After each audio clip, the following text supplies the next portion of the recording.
Let me be absolutely direct with you right now, because what just happened in the last 72 hours is one of the most consequential geopolitical decisions of the 21st century, and almost nobody in the Western press is telling you the real story. China did not simply renew a trade deal with Iran. China did not simply announce another infrastructure corridor. China made a strategic choice, a deliberate, calculated, irreversible choice to stand with Tehran at the precise moment that Donald Trump was offering Beijing an off-ramp, an invitation, a handshake across the Pacific. And Beijing looked at that handshake, looked at Trump's tariff rollbacks, looked at the whole package on the table and said, no, we choose Iran. And in doing so, they chose the Strait of Hormuz. Think about what that means. Think about it very carefully. The Strait of Hormuz is 21 miles wide at its narrowest point, 21 miles. And through those 21 miles flows approximately 20% of the entire world's oil supply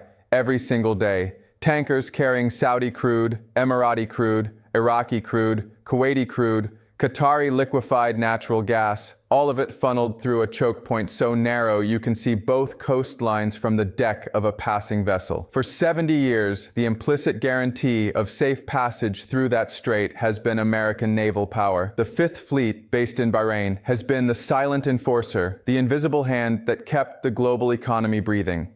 And that guarantee, that American promise, was always predicated on one thing: that Iran would not be allowed to dominate the Persian Gulf. Beijing just changed that equation permanently. Here is what you need to understand about the China-Iran relationship right now. Because the Western media keeps describing it as transactional, as a simple buyer-seller arrangement. China buys discounted sanctioned oil, Iran gets hard currency, everybody is happy, and nothing structural has changed. That framing is dangerously, embarrassingly wrong. What Beijing has been building with Tehran since 2021 is not a trade relationship. It is a strategic architecture. The 25-year cooperation agreement signed between China and Iran, worth, at various estimates, somewhere between $400 billion and $600 billion, is not a commodity deal. It is a blueprint for Iranian integration into China's entire regional security framework. Chinese telecommunications infrastructure is going into Iranian cities. Chinese surveillance technology is going into Iranian government systems.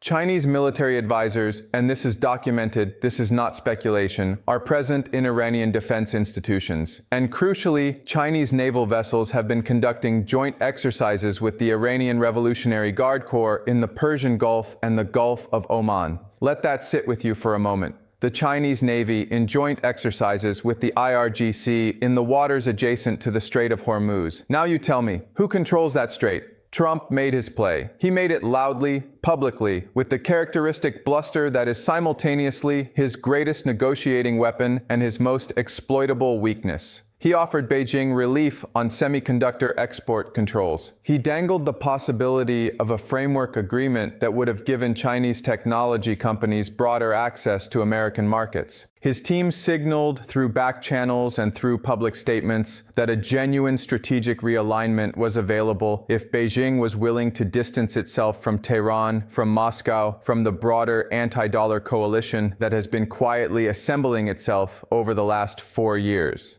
The offer was real, it was substantive, it was, from a narrow economic perspective, enormously attractive. Beijing said no. And the reason Beijing said no is the reason that nobody in Washington seems to want to confront directly, because confronting it means admitting something deeply uncomfortable about the last 2 decades of American foreign policy. China does not believe the United States will honor its commitments. This is not paranoia. This is not anti-American propaganda. This is a conclusion that Beijing has reached through the cold, systematic analysis of American behavior since 2001. They watched Washington promise stability in Iraq and deliver chaos. They watched the United States guarantee the security of Libyan leader Muammar Gaddafi after he surrendered his nuclear program, and then watched NATO bomb him out of power 3 years later. They watched the Obama administration's pivot to Asia evaporate under the weight of Middle Eastern entanglements. They watched Trump himself, in his first term, tear up the Iran nuclear deal that his own predecessor had negotiated, reimposing sanctions on a country that had complied with every provision of the agreement. And then they watched a new American administration come in, promise to restore that deal, and fail. And then they watched Trump return. If you are sitting in Zhongnanhai, if you are part of the Chinese Communist Party's Politburo Standing Committee, if you have spent your career watching the United States oscillate between engagement and confrontation, between multilateralism and unilateralism, between strategic patience and impulsive escalation, what conclusion do you draw? You draw the conclusion that the American strategic commitment has a shelf life of approximately 4 years, that it evaporates with every presidential transition, and that any country that bets its survival on American promises is making a catastrophic error. Tehran drew that conclusion in 2018. Beijing internalized it completely. So when Trump came back to the table and said, essentially, choose us over Iran, Beijing's response was not just an economic calculation. It was an existential one, because the moment Beijing publicly distanced itself from Tehran, the moment China allowed American pressure to fracture the Russia-Iran-China alignment that has been building since the Ukraine war began, Beijing would have demonstrated that it can be coerced, that American tariffs and export controls and financial sanctions can force strategic realignment. And if Beijing demonstrates that once, it invites that pressure permanently. Every subsequent American administration would reach for the same tool, knowing it works. Beijing will not demonstrate that, ever. And so here we are, the Strait of Hormuz. Let us talk about what control of that strait actually means in practical terms, because this is where the analysis moves from the abstract to the terrifyingly concrete. Iran has spent the last 15 years developing what military analysts call an anti-access area denial capability in the Persian Gulf. They have fast attack boats. They have anti-ship ballistic missiles, the kind that can be fired from mobile launchers deep inside Iranian territory and strike a moving vessel with precision. They have drone swarms tested extensively, refined through the Yemen proxy war, now capable of saturating American carrier group defenses. They have sea mines stockpiled in sufficient quantities to make Gulf transit functionally impossible within hours of a decision to deploy them. The United States knows all of this. The Fifth Fleet knows all of this, and the uncomfortable reality is that the cost of keeping the Strait of Hormuz open by force, if Iran decides to close it, has become extraordinarily high. Now add Chinese intelligence sharing, now add Chinese satellite coverage, now add the possibility, and I want to be precise here, I am not saying this is certain, I am saying this is the logical endpoint of the trajectory. The possibility that Chinese dual-use technology, components, and systems find their way into Iranian military capability in ways that further degrade the American military advantage in those waters.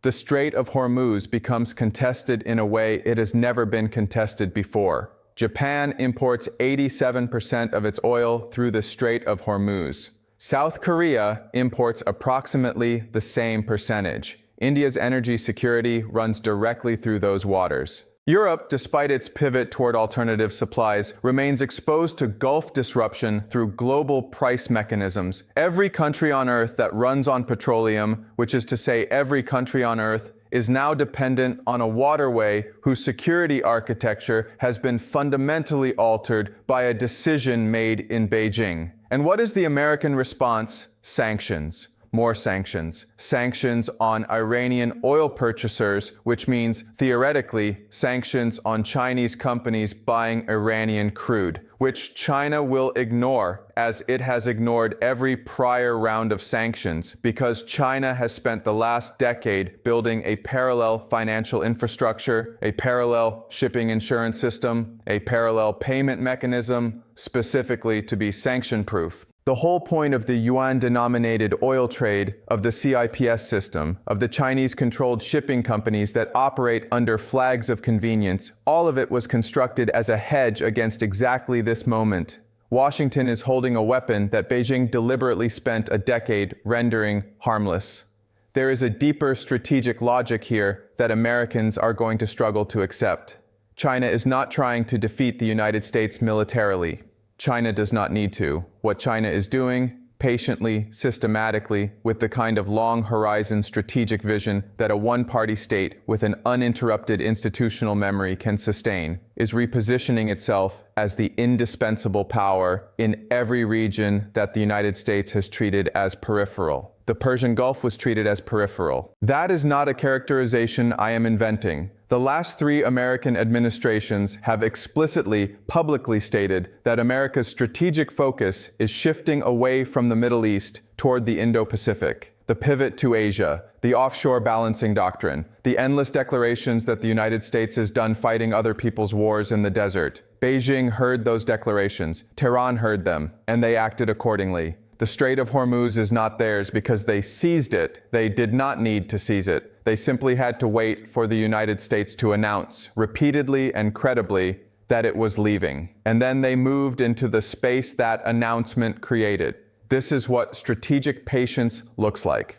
This is what playing a long game looks like. And the terrifying thing, the thing that should be keeping policymakers in Washington and Tokyo and Brussels up at night, is that this is only the first domino. Because if the Strait of Hormuz is the Persian Gulf domino, then the Taiwan Strait is the next one on the table. And the South China Sea, and the Malacca Strait, and every other choke point through which the arteries of the global economy run, China just demonstrated something to every country watching. It demonstrated that alignment with Beijing provides strategic cover, economic resources, and diplomatic protection that no American promise, however generous, however loudly proclaimed, can match. Because American promises expire. Chinese infrastructure does not expire. Chinese investment does not come with an election cycle attached to it. The question is no longer whether China will challenge American hegemony in the Indo-Pacific. That question has been answered. The question is whether the United States has the institutional capacity, the strategic coherence, and the political will to respond to a challenge that has been building for 20 years while Washington was looking somewhere else. And right now, watching what is unfolding in the Persian Gulf, watching Beijing's quiet consolidation of everything that America said it was leaving behind, the honest answer to that question is that nobody in Washington knows.